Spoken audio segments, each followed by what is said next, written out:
إن الحمد لله نحمده ونستعينه ونستغفره ونعوذ بالله من شرور أنفسنا وسيئات أعمالنا من يهده الله فلا مضل له ومن يضلله فلا هادي له وأشهد أن لا إله إلا الله وحده لا شريك له وأشهد أن محمدًا عبده ورسوله اللهم صل على محمد وعلى آل محمد صلى الله عليه وسلم كما صليت على إبراهيم وعلى آل إبراهيم إنك حميد مجيد اللهم بارك على محمد وعلى آل محمد صلى الله عليه وسلم كما باركت على إبراهيم وعلى آل إبراهيم إنك حميد مجيد أما بعد فإن خير الحديث كتاب الله وخير الهدي هدي محمد صلى الله عليه وسلم وشر الأمور محدثاتها وكل محدثة بدعة وكل بدعة ضلالة وكل ضلالة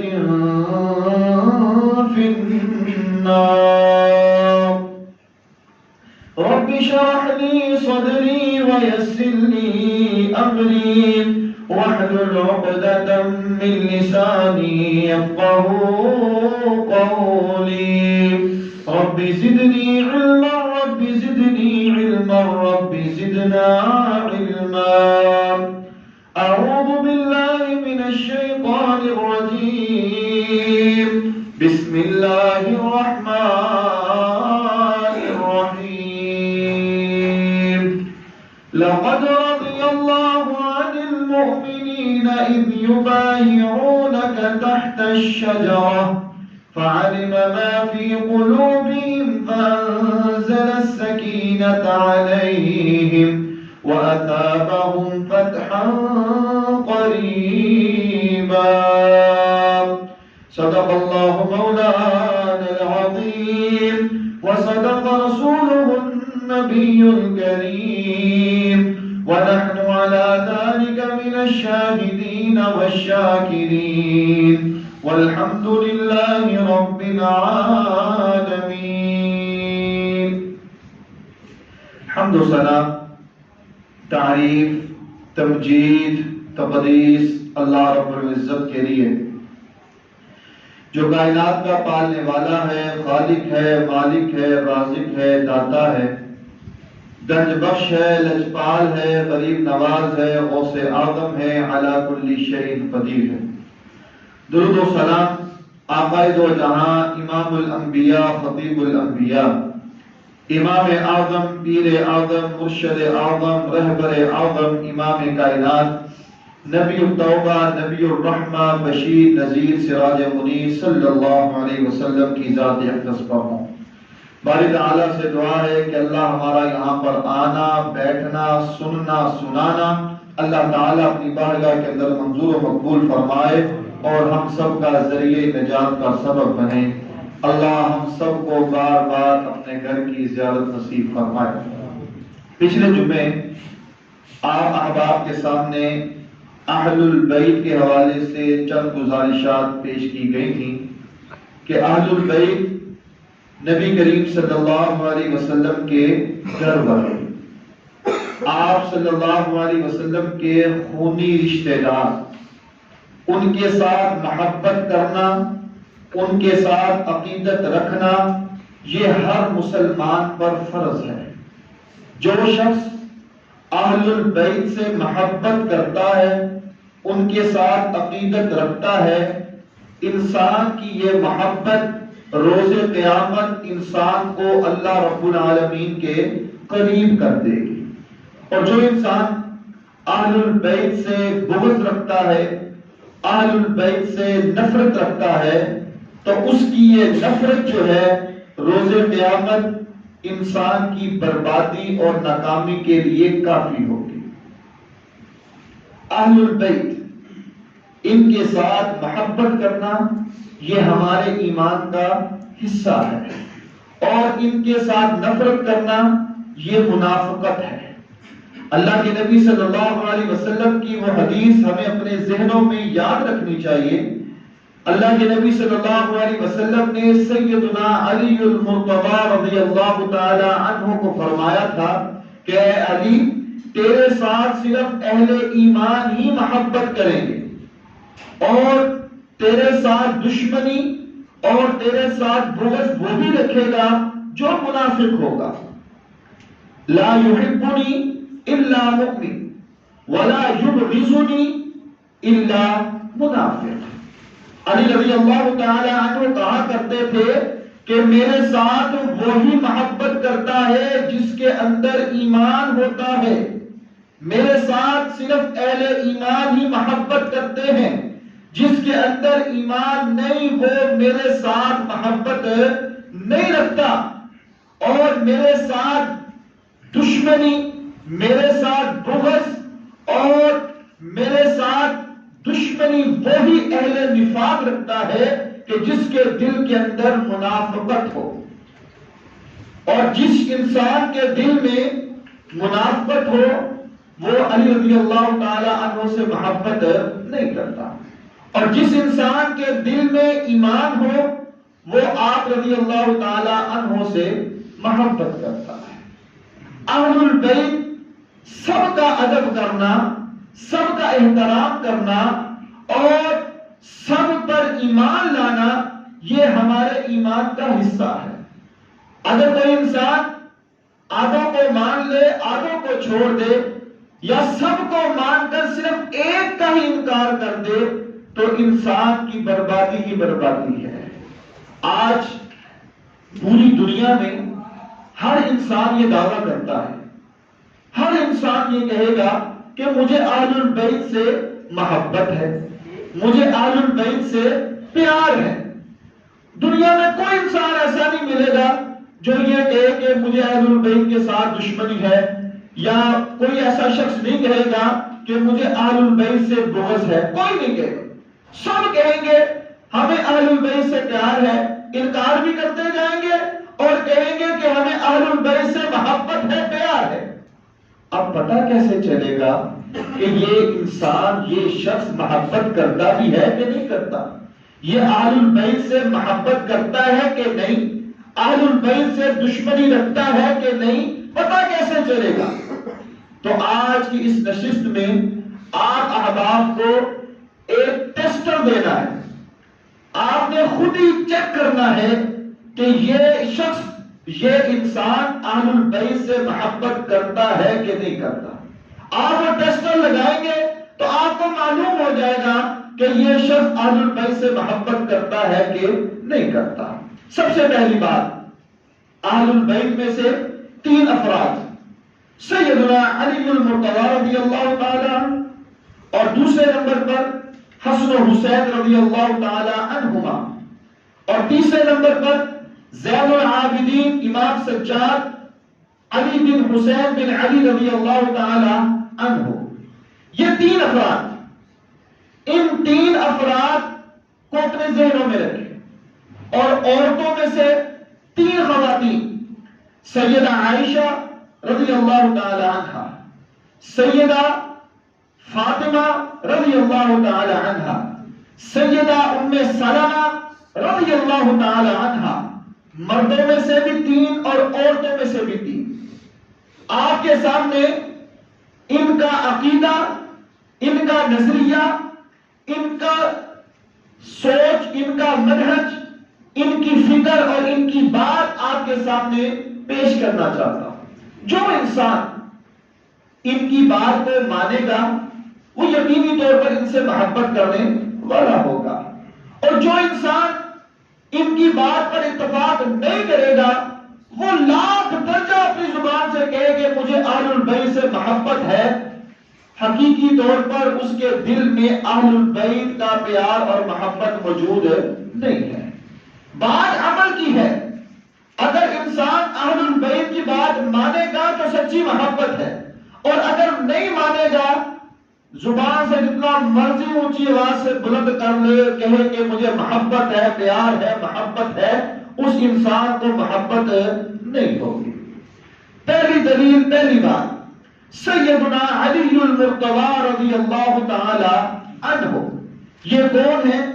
یہ سیدنا حسن و حسین رضی اللہ تعالی عنہما کے والد محترم ہیں، اور علی المرتضی رضی اللہ تعالی عنہ اپنے ان دونوں بیٹوں سے سب سے افضل ہیں.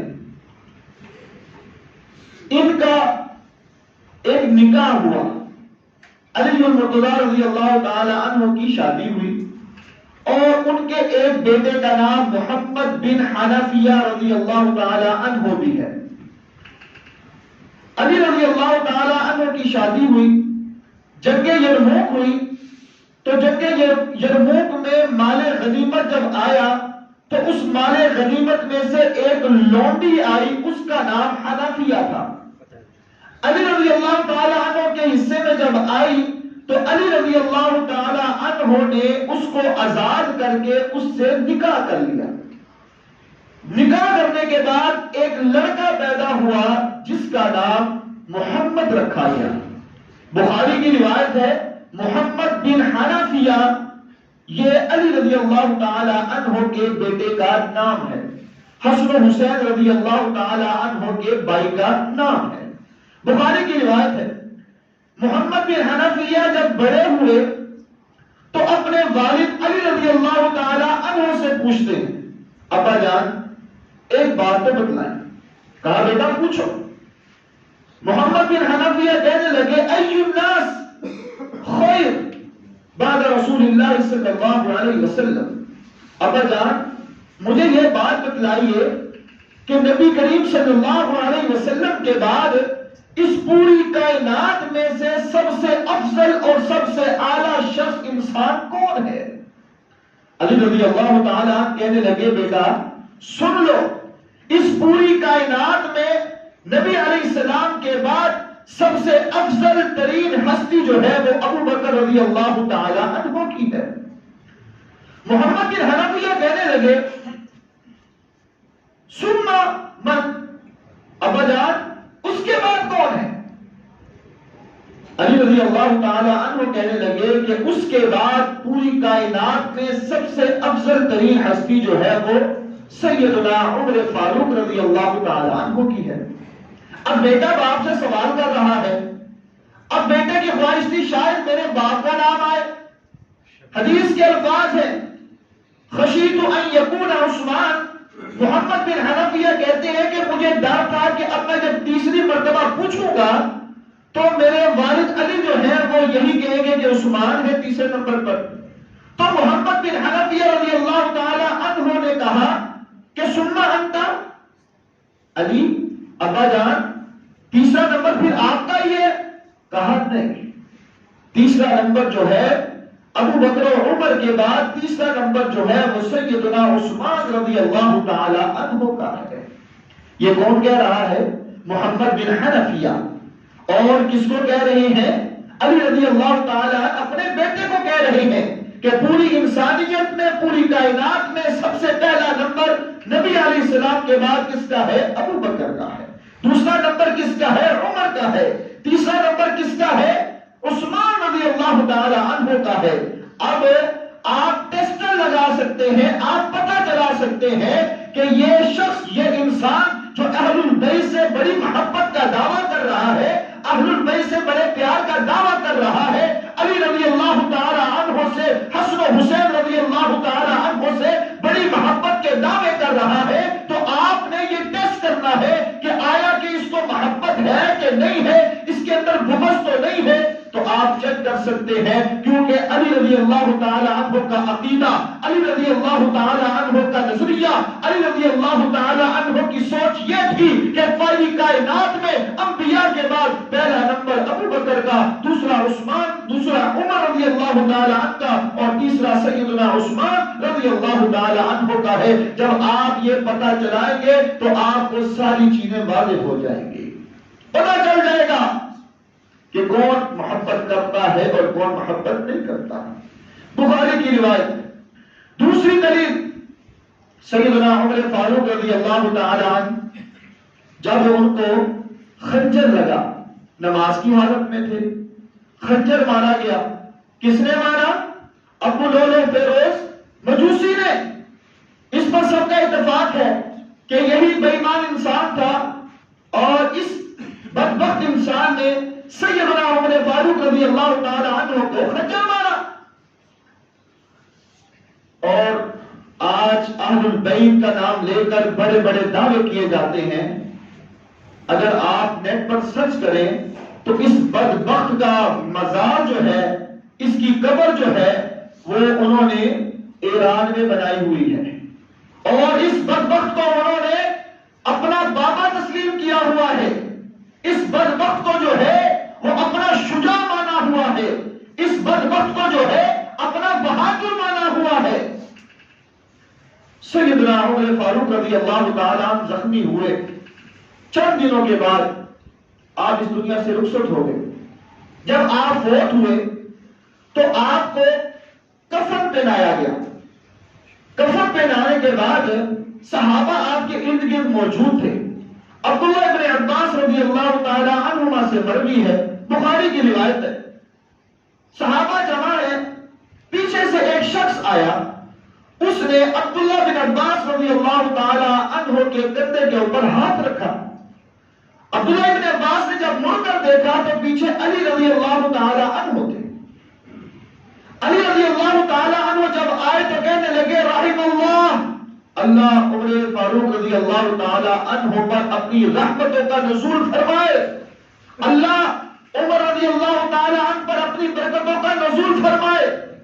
اللہ کی قسم، یہ وہ انسان تھا جس کو دیکھ کر میں سوچتا تھا کہ جیسے ان کے اعمال ہیں، میرے اعمال بھی ایسے ہونے چاہیے، جیسے یہ زندگی بسر کر رہے ہیں، جیسے یہ زندگی گزار رہے ہیں، میں بھی ان جیسے اعمال کرتا کرتا اللہ سے ملاقات کر لوں۔ علی رضی اللہ تعالیٰ عنہ کہتے ہیں کہ اللہ کی قسم، یہ دنیا سے چلے گئے، ان کے بعد اب مجھے کوئی ایسا انسان نظر نہیں آتا کہ جس کو دیکھ کر میں یہ کہہ سکوں کہ میں اس جیسا عمل کرتا کرتا اللہ کے پاس چلا جاؤں۔ اور آج کا بدبخت انسان عمر رضی اللہ تعالی عنہ کو ظالم کہے، آج کا بدبخت انسان جو ہے وہ سیدنا عمر فاروق رضی اللہ تعالی عنہ کے بارے میں یہ الزام لگائے کہ انہوں نے باب فتح پر قبضہ کر لیا۔ آج کا بدبخت انسان عمر فاروق رضی اللہ تعالی عنہ پر یہ الزام لگائے کہ اللہ کے نبی صلی اللہ علیہ وسلم لکھوانا چاہتے تھے، انہوں نے پیچھے کر لیا، انہوں نے آگے آنے صحابہ کو نہ دیا۔ علی رضی اللہ تعالی عنہ کا کیا عقیدہ ہے کہ میں ان جیسی نیکیاں کروں، میں ان جیسے اعمال کروں، اور حتیٰ کہ میری اللہ سے ملاقات ہو جائے۔ یہ ان کا نظریہ تھا، یہ ان کی سوچ تھی، یہ ان کی فکر تھی، یہ ان کا عقیدہ تھا۔ اور آج کا مسلمان دعویٰ تو اہل البیت سے کرتا ہے اور عمر کا انکار بھی کرتا ہے، دعویٰ تو اہل البیت سے محبت کا کرتا ہے اور ابو بکر کا انکار بھی کرتا ہے۔ اللہ کی قسم، وہ انسان مومن نہیں ہو سکتا، اس کے اندر ایمان مکمل نہیں ہو سکتا کہ جو ابو بکر و عمر کا انکار کرے۔ علی رضی اللہ تعالی عنہ سے محبت یہ تقاضا کہ عمر سے بھی پیار کیا جائے، ابو بکر سے بھی پیار کیا جائے رضی اللہ تعالی عنہما۔ اگر اہل البیت سے سچی محبت ہے تو علی رضی اللہ تعالی عنہ کا یہی پیغام، یہ نظریہ، یہ فکر، یہ سوچ، یہ دعوت ہمیں اپنے ذہنوں میں بٹھانی چاہیے۔ اور جو انسان ان کا انکار کرے، آپ ٹیسٹ لگا کر چیک کریں کہ علی رضی اللہ تعالیٰ عنہ سے سسرال محبت کا نام لیتے ہیں، سچی محبت چیک کرنے کے لیے آپ پوچھیں کہ علی رضی اللہ تعالیٰ عنہ کا تو یہ عقیدہ ہے، ان کا تو یہ نظریہ ہے، انہوں نے تو یہ بات کہی تھی، ان کی تو یہ فکر، یہ سوچ، یہ خواہش تھی، تم کیا کہتے ہو؟ اگر تو وہ مان لے تو پھر تو ٹھیک ہے، اگر نہیں تو اہل بیت کا بھی منکر ہے۔ تیسری حدیث، تیسری دلیل، سیدنا عمر فاروق رضی اللہ تعالی عنہ جب اس دنیا سے رخصت ہوئے تو وفات سے پہلے پہلے آپ نے اعلان کیا کہ 6 بندے، یہ میں نام بتا دیتا ہوں، تم لوگ ان 6 میں سے کسی ایک کو اپنا خلیفہ تسلیم کر لو۔ پہلے نمبر پر سیدنا عثمان کا نام تھا، دوسرے نمبر پر سیدنا علی رضی اللہ تعالیٰ عنہ کا نام تھا، تیسرے نمبر پر طلحہ رضی اللہ تعالیٰ عنہ کا نام تھا، چوتھے نمبر پر زبیر رضی اللہ تعالیٰ عنہ کا نام تھا، پانچویں نمبر پر سعد بن ابی وقاص رضی اللہ تعالیٰ عنہ کا نام تھا، چھٹے نمبر پر عبد الرحمن بن عوف رضی اللہ تعالیٰ عنہ کا نام تھا۔ یہ 6 نام عمر فاروق رضی اللہ تعالیٰ عنہ نے بتلا دیے کہ تم ان 6 میں سے کسی ایک کو اپنا خلیفہ بنا لو۔ جو 4 تھے نا، عثمان اور علی رضی اللہ تعالیٰ عنہما کے علاوہ جو 4 تھے، طلحہ، زبیر، سعد اور عبد الرحمن بن عوف رضی اللہ تعالیٰ عنہ، یہ 4 افراد سائڈ پہ ہو گئے۔ وہ کہنے لگے کہ ہمیں خلافت نہیں چاہیے، ہمیں خلیفہ نہیں بننا۔ اب یہ 2 افراد رہ گئے، عثمان اور علی رضی اللہ تعالیٰ عنہما۔ عبد الرحمن بن عوف رضی اللہ تعالیٰ عنہ ان کے پاس آئے اور آ کر کہنے لگے، اگر تم مجھے یہ اختیار دو کہ میں خلیفہ مقرر کر دوں تو کیا تم مجھے اجازت دیتے ہو کہ تم دونوں میں سے میں کسی ایک کو بنا دوں؟ تم دونوں مجھے اجازت دیتے ہو؟ انہوں نے کہا ہاں تمہیں اجازت ہے۔ عبد الرحمن بن عوف کہنے لگے، اللہ کی قسم میں انصاف کے ساتھ فیصلہ کروں گا، اللہ کی قسم جو تم دونوں میں سے افضل ہوگا میں اس کو خلیفہ بناؤں گا۔ عبد الرحمن بن عوف رضی اللہ تعالی عنہ جو تھے وہ مدینہ کی گلیوں میں گئے، کئی دن تک لوگوں سے باتیں ہوئیں، کئی دن تک لوگوں کی رائے لیتے رہے، حتیٰ کہ راتوں کو بھی جاگتے رہے۔ نتیجہ یہ نکلا، عبد الرحمن بن عوف رضی اللہ تعالی عنہ جو تھے وہ عثمان اور علی رضی اللہ تعالی عنہما کے پاس آئے۔ ایک کو کہنے لگے، اگر آپ کو صدارت ملے تو آپ عدل کریں گے؟ کہا جی ضرور کریں گے۔ دوسرے سے پوچھا، اگر میں پہلے کو خلیفہ بنا دوں تو تمہیں منظور ہوگا؟ نے کہا بالکل منظور ہوگا۔ اسی طرح دوسرے سے سوال کیا، اگر تمہیں خلیفہ بنا دیا جائے تو عدل کرو گے؟ کہا کریں گے۔ اگر دوسرے کو خلیفہ بنا دیا جائے تو تم مان لو گے؟ کہا مان لوں گا۔ عبد الرحمن بن عوف کہنے لگے، اللہ کی قسم میں مدینہ کی گلیوں میں پھرا، میں نے لوگوں کی رائے لی، میں نے لوگوں سے پوچھا، سب کی رائے یہی تھی کہ عثمان کو خلیفہ بنا دیا جائے، عثمان رضی اللہ تعالیٰ عنہ کو خلیفہ بنا دیا جائے۔ سب سے پہلے بیعت کس نے کی؟ عبد الرحمن بن عوف رضی اللہ تعالیٰ عنہ۔ اس کے بعد مدینہ میں لاکھوں صحابہ موجود تھے، مدینہ میں تابعین موجود تھے، مدینہ میں افراد موجود تھے، سب وہاں موجود تھے، سب نے عثمان رضی اللہ تعالیٰ عنہ کے ہاتھ میں بیعت کی۔ لیکن عبد الرحمن کے بعد سب سے پہلے بیعت کس نے کی؟ علی رضی اللہ تعالیٰ۔ عبد الرحمن رضی اللہ تعالیٰ عنہ کے بعد سب سے پہلے مدینہ میں لاکھوں صحابہ موجود، سب سے پہلے عبد الرحمن کے بعد جس نے عثمان رضی اللہ تعالیٰ عنہ کے ہاتھ میں بیعت کی وہ کون تھے؟ جناب علی رضی اللہ تعالیٰ عنہ۔ اب علی رضی اللہ تعالیٰ عنہ جس کو اپنا خلیفہ مانے اور آج کا بدبخت انسان انکار کرے تو وہ اہل البیت کا بھی دشمن ہے، علی رضی اللہ تعالی عنہ کا بھی دشمن ہے اور اصحاب محمد صلی اللہ علیہ وسلم کا بھی دشمن ہے۔ یہ ٹیسٹر ہے، یہ چیک کیا جا سکتا ہے، کیونکہ علی رضی اللہ تعالی عنہ کا نظریہ، علی رضی اللہ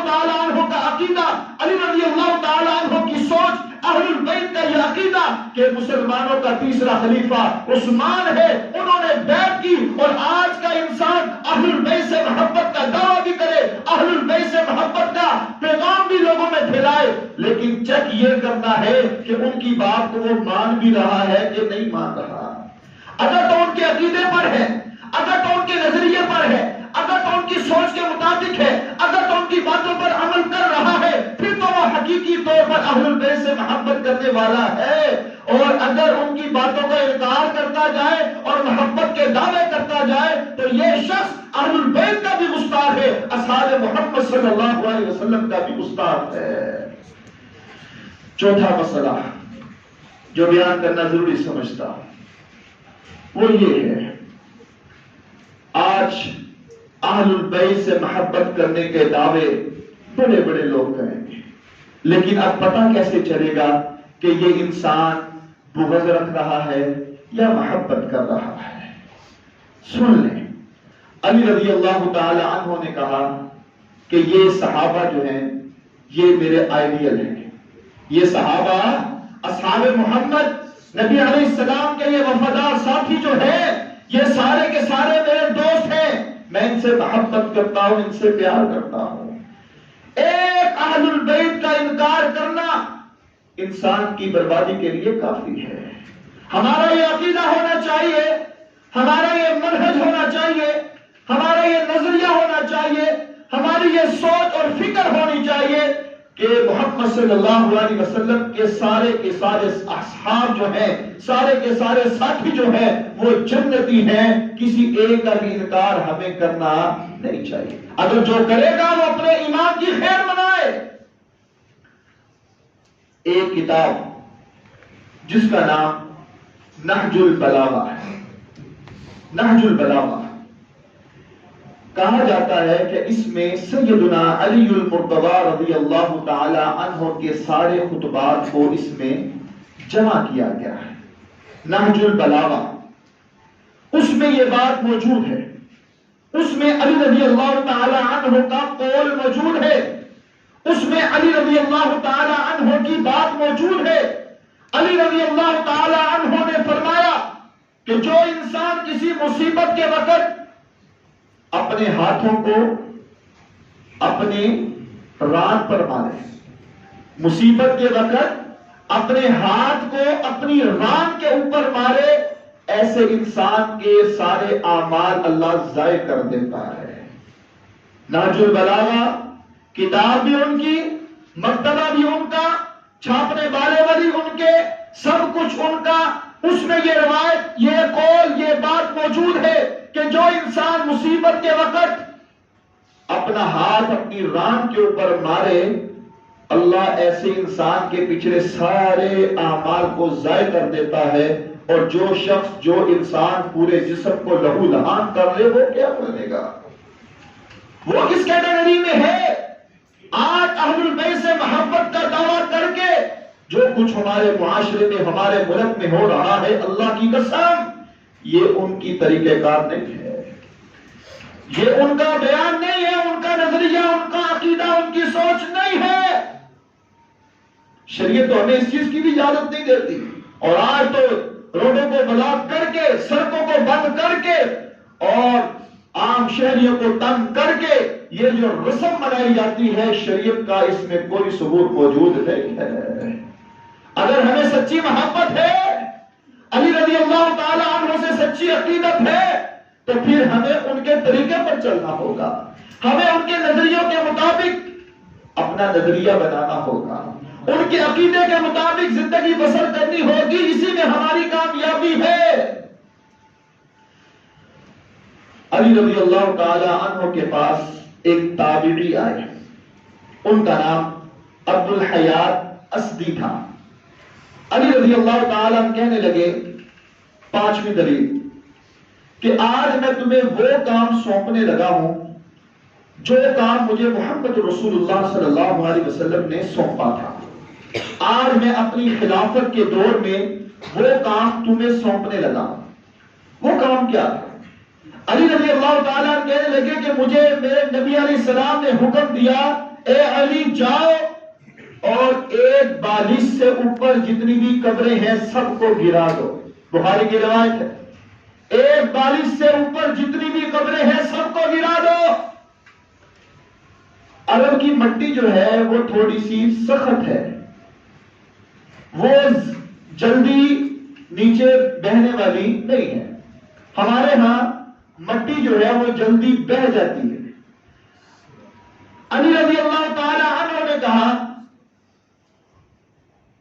اس شخص کو کہ جاؤ جو غیر ضروری قبریں تمہیں نظر آئیں تم ان سب کو گرا دو. چلے گئے، گرا دیا. اب علی رضی اللہ تعالیٰ عنہ کا نظریہ کیا ہے کہ غیر ضروری قبریں جو اونچی اونچی ہیں ان کو گرا دیا جائے. اور آج ہمارے ہاں کیا ہوتا ہے، خاص طور پر 9-10 محرم کو ٹرالیاں کی ٹرالیاں پھینکوائی جاتی ہیں، قبروں کی لپائی کروا دی جاتی ہے، قبروں کو اونچے سے اونچا کیا جاتا ہے اور قبرستان جایا جاتا ہے. نہ محمد صلی اللہ علیہ وسلم کا حکم ہے، نہ اصحاب محمد صلی اللہ علیہ وسلم کا حکم ہے. علی رضی اللہ تعالی عنہ نے تو حکم دیا کہ جاؤ جو غیر ضروری قبریں اونچی ہوئی ہیں ان سب کو گرا دو. اور آج ہم اہل البیت سے محبت کا دعویٰ بھی کرتے ہیں، اہل البیت سے پیار کا دعویٰ بھی کرتے ہیں اور اپنی منمانیاں بھی کر رہے ہیں. اگر ہم سچی محبت کرتے ہیں، سچا پیار کرتے ہیں تو پھر ہمیں ان کے نظریے کو اپنانا ہوگا، ان کے عقیدوں کو اپنانا ہوگا. یہ کوئی ایسی دین میں کوئی بات موجود نہیں ہے کہ آپ 9-10 محرم کو خاص طور پر قبرستان کی زیارت کے لیے جائیں اور آپ قبروں کو اونچا کروائیں، لپائی کروائیں، برابر کروائیں، صحیح کروائیں. کوئی ایسی بات شریعت میں، قرآن میں موجود نہیں ہے. اور قبر کو غیر ضروری اونچا کرنا بھی جائز نہیں ہے. ایک بالش اگر مجبوری کی طور پر مٹی جلدی بہ جانے کا خطرہ ہو تو آپ اس کو تھوڑا سا اونچا کروا سکتے ہیں. اس کے علاوہ آپ یہ رسم سمجھ کے 9-10 محرم کو جانا، علی رضی اللہ تعالی عنہ اس چیز کے قائل نہیں تھے. چھٹی بات ترمذی کی روایت ہے، علی رضی اللہ تعالی عنہ اللہ کے نبی صلی اللہ علیہ وسلم کی نماز کی دعاؤں کا تذکرہ کرتے ہیں. کتاب الدعوات ہے، علی رضی اللہ تعالی عنہ سے مروی ہے. فرماتے ہیں کہ اللہ کے نبی صلی اللہ علیہ وسلم نے نماز شروع کی، آپ نے رفع الیدین کیا. اللہ کے نبی صلی اللہ علیہ وسلم رکوع میں گئے، آپ نے رفع الیدین کیا. آپ رکوع سے اٹھے، آپ نے رفع الیدین کیا. 2 رکعات مکمل ہوئی، تیسری کے لیے کھڑے ہوئے، آپ نے رفع الیدین کیا. آپ نے رکوع میں یہ دعائیں پڑھی، آپ نے سجدے میں یہ دعائیں پڑھی، سبح القدوس رب الملائکۃ والروح. یہ ساری روایت وہاں پر موجود ہے. اب علی رضی اللہ تعالی عنہ کا عقیدہ کیا ہے؟ ہم اہل البیت سے محبت کرنے والے ہیں، ہم اہل البیت سے پیار کرنے والے ہیں. ہم دعویٰ کرتے ہیں کہ ہمیں اہل البیت سے محبت ہے، پیار ہے. تو اہل البیت میں سے علی رضی اللہ تعالی عنہ کیا بیان کر رہے ہیں کہ اللہ کے نبی صلی اللہ علیہ وسلم نماز شروع کرتے وقت رفع الیدین کرتے تھے. کہاں تک؟ کندھوں تک. کہاں تک؟ کندھوں تک. ہمارے کچھ ساتھی، کچھ دوست احباب جو ہیں وہ رکوع میں جاتے وقت، رکوع سے اٹھتے وقت اور تیسری رکعت کے شروع میں رفع الیدین نہیں کرتے. جامع ترمذی کتاب الدعوات علی رضی اللہ تعالی عنہ سے مروی حدیث موجود ہے. آپ جا کر دیکھیے، نیٹ پر دیکھیے، 360 میں جا کر دیکھیے، آپ کو یہ روایت ملے گی کہ علی رضی اللہ تعالی عنہ بیان کر رہے ہیں اللہ کے نبی صلی اللہ علیہ وسلم کا یہ طریقہ تھا کہ آپ رکوع میں جاتے وقت، رکوع سے اٹھتے وقت رفع الیدین کرتے تھے. اور آج محبت کا دعویٰ تو ہم سب کرتے ہیں، لیکن اصل محبت وہی ہے کہ اگر ہم ان کے عقیدے کو اپنائیں گے. اصل محبت یہ ہے کہ جب ہم ان کے نظریے کو اپنائیں گے. اصل محبت تب ہوگی جب ہم ان کی سوچ کے مطابق اپنی سوچ کو بنائیں گے، پھر محبت کامیاب ہے. وگرنہ آپ لاکھ مرتبہ اپنی زبان سے محبتوں کے دعوے کر لیں، اگر عمل میں آپ زیرو ہیں تو آپ زیرو کے زیرو ہی ہیں. حسن و حسین رضی اللہ تعالی عنہما، ان کے بارے میں اللہ کے نبی نے کیا فرمایا کہ یہ دونوں جنتوں کے نوجوانوں کے سردار، جنت کے نوجوانوں کے سردار ہیں۔ جب عثمان رضی اللہ تعالی عنہ کے گھر کا محاصرہ کیا گیا تو علی رضی اللہ تعالی عنہ نے کس کو بھیجا؟ اپنے دونوں بیٹوں کو بھیجا کہ جاؤ جا کر پہرا دو۔ کس کو بھیجا؟ جنت کے نوجوانوں کے سردار کو، اور کہا کہ عثمان کے گھر کے باہر کے پہرا دے رہے ہیں، نگرانی کر رہے ہیں۔ کون؟ جنت کے نوجوانوں کے سردار۔ اور کس کے گھر؟ عثمان کے گھر۔ محبت تھی، پیار تھا تو گئے، ان کے ساتھ عقیدت تھی تو وہ گئے۔ حسن حسین رضی اللہ تعالی عنہ کا عقیدہ، ان کا منہج، ان کی سوچ، ان کا نظریہ یہ تھا، وہ تو گئے تھے۔ اور آج ایک کا نام لے کر دوسرے پر تبرہ بولنا، ایک کا نام لے کر دوسرے کو برا بھلا کہنا، حقیقت میں وہ حسن حسین رضی اللہ تعالی عنہما کے بھی گستاخ ہیں۔ حسن حسین رضی اللہ تعالی عنہما کے تاریخ میں موجود ہے، حدیث میں موجود ہے۔ عثمان کے گھر گئے، حسن رضی اللہ تعالی عنہ کو زخمی کیا گیا، لوگ اٹھا کر اپنے گھر میں لے گئے، ان کو پٹی باندھی۔ کس وجہ سے؟ کہ لوگوں نے زخمی کیا۔ کہاں پر گئے تھے؟ نگرانی کے لیے گئے تھے۔ اگر انہوں نے ان سے محبت کی تھی تو محبت کو پورا کر کے بھی دکھایا۔ اگر ان کو اپنا امام مانا تو امام مان کر اس پر عمل کر کے بھی دکھایا۔ آج اس بات کی ضرورت ہے کہ ہم اہل البیت سے محبت کریں، اہل البیت سے پیار کریں، سب سے پیار کریں، اور ان سے بھی پیار کریں جن سے حسن و حسین علی رضی اللہ تعالی عنہما نے پیار کیا۔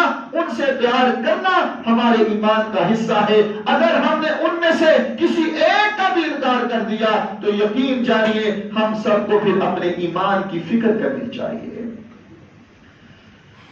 حسن رضی اللہ تعالی عنہ، مسلمانوں کے پانچویں خلیفہ کون ہیں؟ امام حسن رضی اللہ تعالی عنہ، پانچویں خلیفہ۔ اختلاف پہلے شروع ہو گیا، علی رضی اللہ تعالی عنہ کے دور خلافت میں اختلاف شروع ہو گیا۔ امیر معاویہ رضی اللہ تعالی عنہ سے اختلاف ہوا، بعد میں علی رضی اللہ تعالی عنہ اور امیر معاویہ رضی اللہ تعالی عنہ دونوں کی صلح ہو گئی۔ صلح یہ ہوئی، طے یہ ہوا کہ امیر معاویہ جو ہے وہ شام اور اس کے آس پاس کے علاقوں میں اپنی نگرانی اور خلافت کو سنبھالیں گے، اور جو علی رضی اللہ تعالی عنہ ہے یہ کوفہ کی سائڈ پر جتنے علاقے ہیں اس کو دیکھیں گے۔ دونوں کی صلح ہو گئی۔ تقریباً 6 سال تک یہ سلسلہ چلتا رہا، صلح رہی، حتیٰ کہ علی رضی اللہ تعالی عنہ شہید ہو گئے۔ جو لوگ آپ کی شہادت میں ملوث تھے، اللہ رب العالمین ان کی قبروں کو آگ سے بھر دے۔ علی رضی اللہ تعالی عنہ کو کوفیوں نے شہید کیا۔ اب جب شہید ہو گئے تو حسن رضی اللہ تعالی عنہ دوبارہ کھڑے ہوئے اور انہوں نے اپنی فوج کو تیار کیا۔ فوج کو تیار کرنے کے بعد امیر معاویہ رضی اللہ تعالی عنہ کی طرف گئے۔ جب امیر معاویہ رضی اللہ تعالی عنہ کو پتا چلا کہ یہ معاملہ آنے والا، پیش آنے والا ہے، انہوں نے قریش کے 2 افراد کو بھیجا کہ جاؤ حسن سے جا کر بات کر کے آؤ۔ 2 افراد حسن رضی اللہ تعالیٰ عنہ کے پاس آئے، کہا امیر معاویہ نے ہمیں بھیجا ہے اور انہوں نے کہا ہے کہ آپ جو کہیں گے ہم ماننے کے لیے تیار ہیں، آپ جو شرائط رکھیں گے ہم ماننے کے لیے تیار ہیں۔ حسن رضی اللہ تعالیٰ عنہ کہنے لگے کہ ان کو پورا کون کروائے گا؟ امیر معاویہ نے کہا ان کو پورا کروانا ہماری ذمہ داری ہوگی۔ چنانچہ مختصر سی بات، حسن رضی اللہ تعالی عنہ نے امیر معاویہ رضی اللہ تعالی عنہ کے ہاتھ میں بیعت کر لی۔ مسلمانوں کے چھٹے خلیفہ کون ہیں؟ امیر معاویہ رضی اللہ تعالی۔ 5ویں خلیفہ امام حسن اور چھٹے خلیفہ امام امیر معاویہ رضی اللہ تعالی عنہ، اس کو یاد رکھیے۔ 6 مہینے تک وہ زندہ رہے، حسن رضی اللہ تعالی عنہ، اور اللہ کو پیارے ہو گئے۔ اس کے بعد امام حسین رضی اللہ تعالی عنہ، انہوں نے بھی خلیفہ کس کو مانا؟ امیر معاویہ کو۔ سن 60 ہجری میں امیر معاویہ فوت ہوئے۔ 20 سال تک حسن رضی اللہ تعالی عنہ کی وفات کے بعد 20 سال تک امیر معاویہ نے خلافت سنبھالی، ایک مرتبہ بھی امام حسین رضی اللہ تعالی عنہ نے اعتراض نہیں کیا، ان کو اپنا خلیفہ مانا، ان کو اپنا لیڈر مانا۔ اور آج ہمیں بھی عقیدہ اپنانا چاہیے کہ جن کو امام حسن نے مانا، جن کو امام حسین نے مانا، جن کو امام علی نے مانا، جن کو امام ابو بکر نے مانا، جن کو امام عمر نے مانا، جن کو امام عثمان نے مانا، جن کو امام صحابہ نے مانا، جن کو امام اصحاب محمد نے مانا، ہم سب کو بھی یہ نظریہ اپنانا چاہیے، یہ عقیدہ رکھنا چاہیے کہ سارے کے سارے اہل البیت ادب والے ہیں، احترام والے ہیں، ان سے ادب کرنا، ان سے عقیدت رکھنا، ان سے محبت کرنا یہ ہمارے ایمان کا حصہ ہے۔ اگر ہم محبت نہیں کریں گے تو پھر ہمیں اپنے اعمال کی فکر کرنی چاہیے۔ آخری بات، زین العابدین امام سجاد علی بن حسین بن علی رضی اللہ تعالی عنہ، یہ کون ہے؟ یہ امام حسین رضی اللہ تعالی عنہ کے بیٹے ہیں۔ زین العابدین ان کو کیوں کہا جاتا تھا؟ زین کا مطلب ہوتا ہے خوبصورت، خوبصورت، اور عابدین بہت زیادہ عبادت کرنے والا۔ زین العابدین اس لیے ان کو کہا جاتا تھا کہ یہ اپنے دور کے بہت اعلیٰ عبادت گزار تھے۔ پوری علاقت اور پوری سلطنت میں یہ سب سے زیادہ سمجھے جاتے تھے کہ یہ بہت ہی اعلیٰ عبادت کرنے والے ہیں، اس لیے ان کا لقب جو ہے زین العابدین پڑ گیا۔ امام سجاد ان کو کیوں کہا جاتا تھا؟ کہ یہ بہت زیادہ سجدے کرنے والے تھے، بہت زیادہ اللہ کی عبادت کرنے والے تھے، اس لیے ان کا لقب سجاد بھی پڑ گیا۔ اصل نام ان کا کیا ہے؟ علی، علی بن حسین بن علی رضی اللہ تعالی عنہ۔ ان کے پاس کوفہ سے کچھ لوگ آئے اور آ کر نا ابو بکر عمر رضی اللہ تعالی عنہما اور کچھ اصحاب کے متعلق شکایت کرنے لگ پڑے۔ اب زین العابدین امام سجاد علی بن حسین بن علی رضی اللہ تعالی عنہ کے پاس جب وہ لوگ آئے، انہوں نے شکایت کی تو انہوں نے آگے سے کہا کہ کیا تم انصاری صحابی ہو؟ انہوں نے کہا نہیں۔ انہوں نے کہا کہ جب اصحاب نے مکہ سے مدینہ کی طرف ہجرت کی کیا تم ان میں شامل تھے؟ انہوں نے کہا نہیں۔ انہوں نے کہا جو مدینہ میں موجود انصار صحابہ تھے تم ان میں شامل تھے؟ انہوں نے کہا نہیں۔ امام زین العابدین کہنے لگے نہ تم مہاجر ہو، نہ تم انصار ہو، نہ تم ان کے دور کے ہو، تم ان پر تبرہ بول رہے ہو، تم ان کے بارے میں بکواسیات کر رہے ہو، اصل میں تم دار اسلام سے خارج ہو، تمہارا ایمان کے ساتھ کوئی تعلق نہیں ہے، تم اہل ایمان میں شامل نہیں ہوتے۔ اور یہ بات انہی کی کتاب کشف الغمہ، زین العابدین کی کتاب ہے کشف الغمہ، اس کے اندر یہ بات موجود ہے۔ انہوں نے لکھا ہے کہ جو انسان ابو بکر کے بارے میں، جو انسان عمر کے بارے میں یا کسی ایک اصحاب محمد صلی اللہ علیہ وسلم کے بارے میں بغض رکھے، وہ انسان اپنے ایمان کی خیر بنائے، اس انسان کے اندر ایمان نہیں ہے۔ ہم سب کو چاہیے کہ ہم سارے کے سارے اہل البیت سے محبت کریں، ہمیں چاہیے کہ ہم سارے کے سارے اصحاب محمد سے محبت کریں اور ایسی محبت کریں جیسی محبت علی رضی اللہ تعالی عنہ نے کر کے دکھائی، ایسی عقیدت اپنائیں جیسی عقیدت علی رضی اللہ تعالی عنہ نے اپنائی، ایسا پیار کر کے دکھائیں جیسا پیار حسن و حسین نے کر کے دکھایا۔ اسی میں ہماری کامیابی ہے، اسی میں ہماری کامرانی ہے۔ اللہ ہمیں اصحاب محبت کی بات کو ماننے کی توفیق عطا فرمائے، اصحاب محمد صلی اللہ علیہ وسلم کو ماننے اور ان کی زندگیوں کو دیکھتے ہوئے اپنی زندگی گزارنے کی اللہ توفیق عطا فرمائے، اہل بیت کو ماننے کی اللہ توفیق عطا فرمائے اور اہل البیت کی ماننے کی اللہ توفیق عطا فرمائے، کیونکہ صرف دعووں سے کامیابی نہیں ملے گی، دعووں کے ساتھ ساتھ ہمیں عملی زندگی میں بھی آنا ہوگا اور عملی زندگی کے مطابق زندگی ان کے مطابق بسر کرتے ہوئے جب ہم زندگی بسر کریں گے اسی میں ہماری کامیابی ہوگی، اسی میں ہماری کامرانی ہوگی۔ اللہ ہمارے اندر اصحاب محمد کی محبت کو پیدا فرما دے۔